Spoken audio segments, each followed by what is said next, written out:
Good morning. It is July 15th, about 8 a.m. Little dewy on the ground. My shoes are soaked. You should always wear boots out here. It's just been so humid, it feels like it's rained. Sometimes there's puddles. It didn't rain, it's just dew. Anyway, we're gonna check both patches. We're gonna check this patch. I'm gonna check this patch. I should name them. The original patch, patch 1, and the new patch, patch 2, which is slightly larger, actually, I think. I don't know, I'll have to measure. You can see a pumpkin right there already. You can see a cat.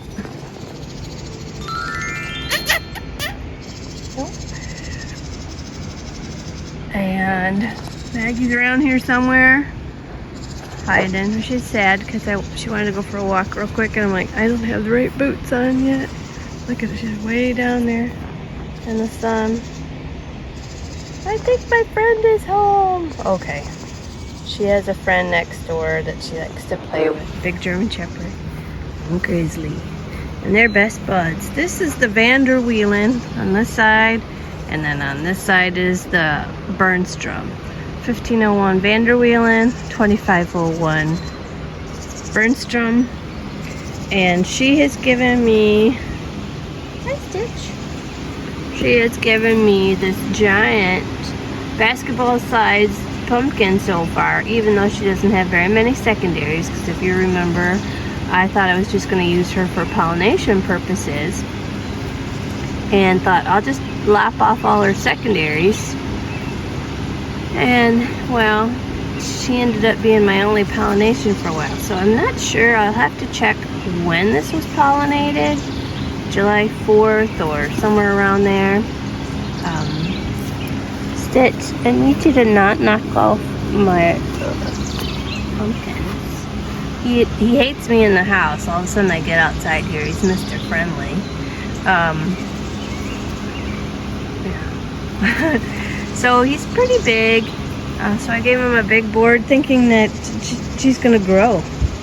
I don't know what's gonna happen. We'll wait and see. I do have sheets for everybody, but I took them off because they were too wet for my likes, and they're just heavy, weighing on the little pumpkins.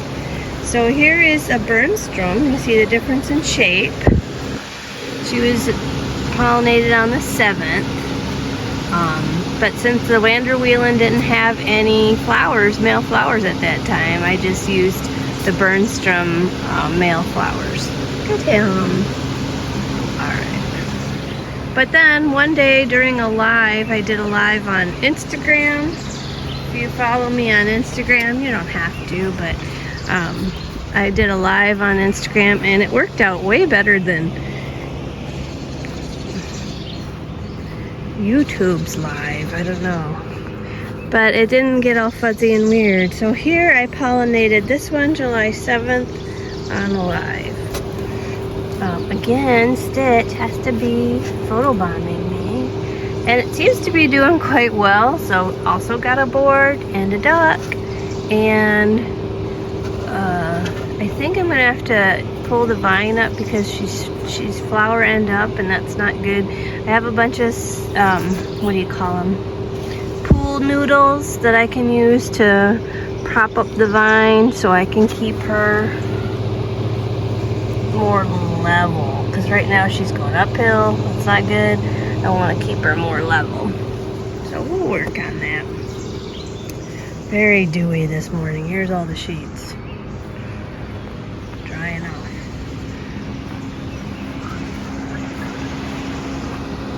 I was like, what is that noise? It was Stitch scratching. So how do you like my big, beautiful fence?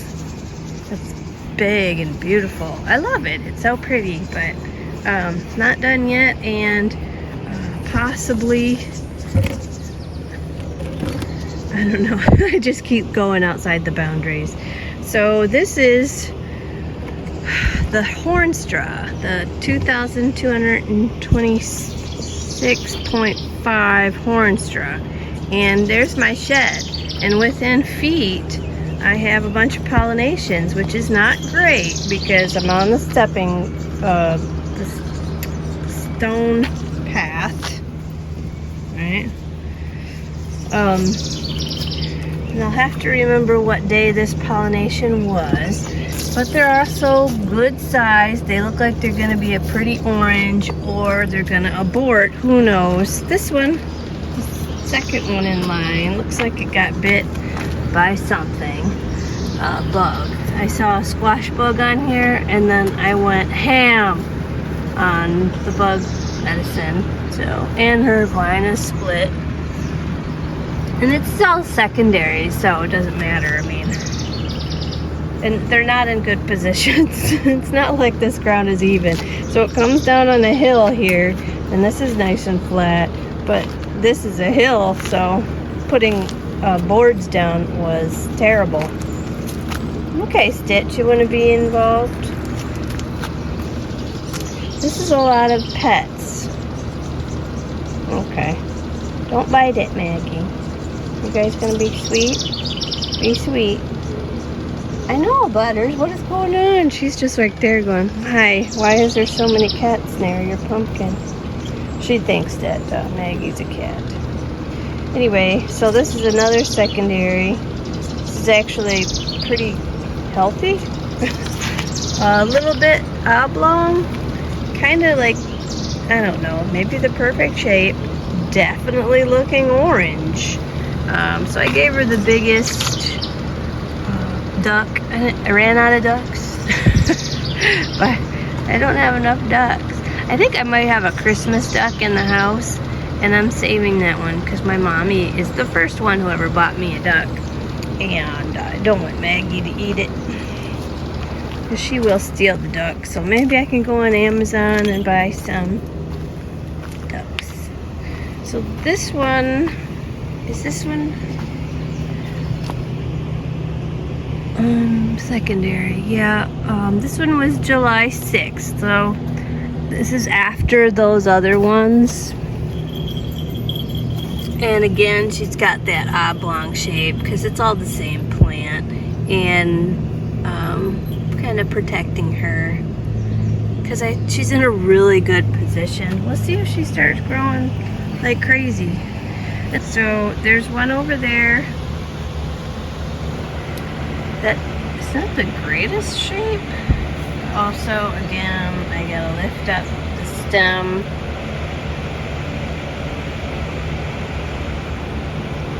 And then I pollinated two more because they're out here in a good position. I didn't write down the days, but I have them in photographs and I can check the dates for you. And then there's another one. And it's whoever's growing fastest, I think. And these are all good positions. Like this is good. It's got lots of space here. Let me back out a little bit.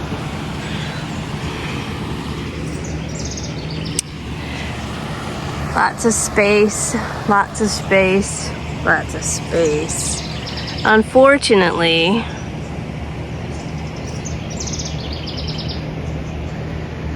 that the ones over here by the path not have a lot of space. Anyway, so everybody got sprayed because of the bug. Again, that's too low. Anyway, I sprayed for the bugs because I saw squash bugs, which I guess will bite your stem and infect it. Is that where yellow vine disease comes from? I don't know. I don't want that. So they had to go. I also did a fungicide because it's been so humid and all this moisture, and I have fans going everywhere, but you know, God is more powerful than any fan that I could put out here. And check out the crown on this one. It's I guess not huge and impressive. It looks like I could use some soil on the roots here. I have some old leaves here. These are getting a little, you know, I think it's from the fan. I think they get dried out. I guess maybe I can turn the fan more towards the ground. That might help. So the leaves aren't getting so crazy. And here is the Bernstrom and the Vanderwielen stumps or crowns. Bernstrom, Vanderwielen. Troublesome with the weeds. This is a new patch, so it's not bad, but it's not fabulous. And then this is the one that's really, I didn't like it. It had this kink in the vine. It had this big, turns out it's just a leaf. This leaf could go too, and it's always sprouting new leaves. I guess that's normal. I don't know, but I'm having to cut things off of it quite a bit.